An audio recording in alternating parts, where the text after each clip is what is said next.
Hi guys, it's Abe. We're back for some more Friday lame humor. Today I thought maybe I would share a couple of the letters that I get in. But before we do that, my attorneys have advised me that I needed to give this disclaimer.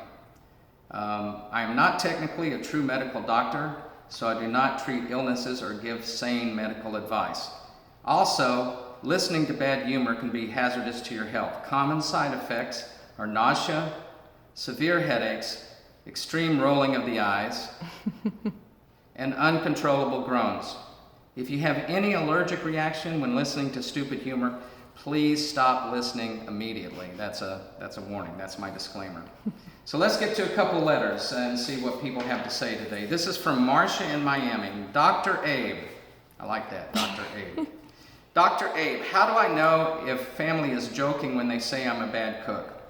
Well, Marcia, it's pretty easy to tell. There's a few markers that you can test yourself on, but for example, if your homemade bread is used as a doorstop from your husband, you can be sure that maybe you're not doing that correctly. Or if you serve apple pie and meatloaf to your special dinner guests and they can't tell which one is which, that's a pretty good sign that you maybe need a little bit more instruction in how to cook. If your dogs go to the neighbors for scraps after dinner, that's not a good sign either.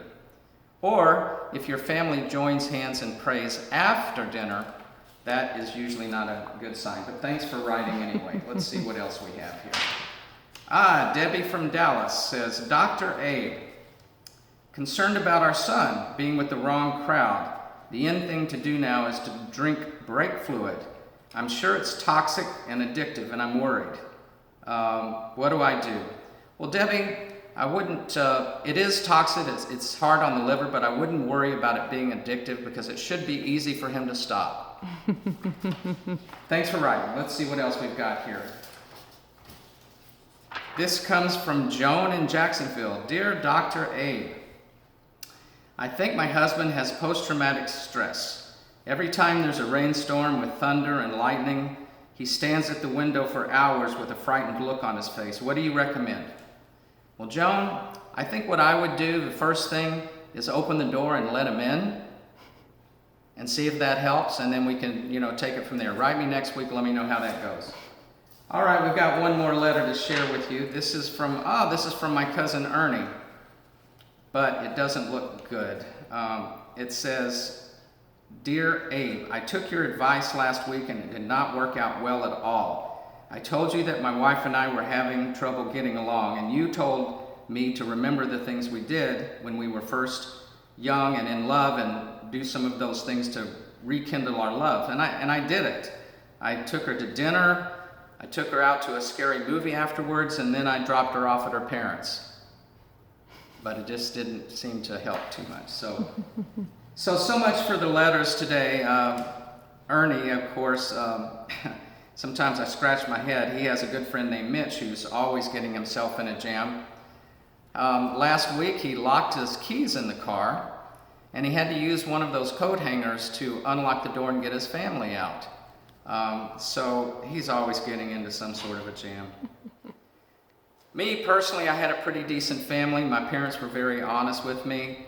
I can remember being about 10 years old and asking them if I was adopted, and they said no, but we are running an ad next week. So at least they were honest with me, and I could trust them for that. Just a couple things in the news. We like to be multicultural here.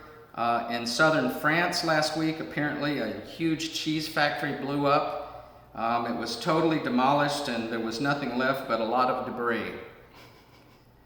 That was a real story that happened. And right here in Eustis, apparently a burglar broke into the furniture manufacturing plant there, fell into an upholstery machine, and was severely injured, but now he's totally recovered. Upholstery factory. So just a couple lame pieces of humor, if this wasn't lame enough for you. I also had an elementary school teacher who had lazy eye, and she couldn't really control her pupils. It was just one of those things. It was not very hard to understand. And to wrap up finally, I'm sure you guys are ready for that anyway.